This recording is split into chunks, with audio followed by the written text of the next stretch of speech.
Le mariage précoce et le travail des enfants sur les sites d'orpaillage feront l'objet d'une attention soutenue à l'hémicycle lors de la prochaine session ordinaire de l'année de l'Assemblée nationale.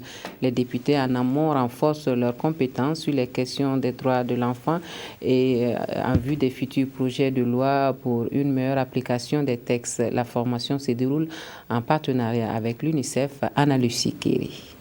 Le mariage précoce des filles notamment et le travail des enfants sur les sites d'orpaillage sont les principaux thèmes que les députés passeront en revue au cours de leur atelier d'échange sur les techniques de contrôle de l'action gouvernementale portant sur les questions au gouvernement.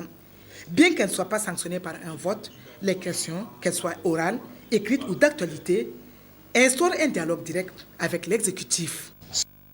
Ce dialogue permet aux parlementaires d'œuvrer à la prise en compte des préoccupations des populations qui les représentent et au gouvernement de prendre les mesures correctives nécessaires sur les dysfonctionnements et insuffisances relevés au cours des échanges. Pour les représentants de l'UNICEF, les parlementaires sont tous désignés pour répercuter les préoccupations des enfants en vue de l'amélioration de leurs conditions de vie et d'existence. Le rôle des députés est crucial pour une société dans la mesure où vous contribuez activement à l'éveil des consciences, à la défense des droits de la population, mais aussi, et c'est pour cela que nous sommes là aujourd'hui, dans la mesure où vous pouvez faire entendre la voix des enfants jusque dans les plus hautes sphères nationales et internationales de prise de décision.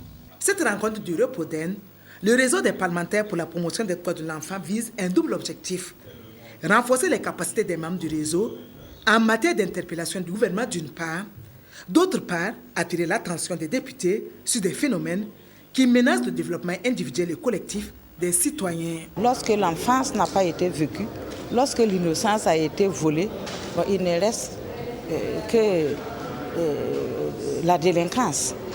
Et si c'est cette délinquance qui va être la force de notre nation demain, c'est très dangereux. Pour les responsables du Repoden, ils sont convaincus que si les élus sont bien outillés, ils adopteront des projets de loi pour le retrait progressif des enfants des sites miniers, en somme, pour une meilleure application des textes relatifs aux droits de l'enfant.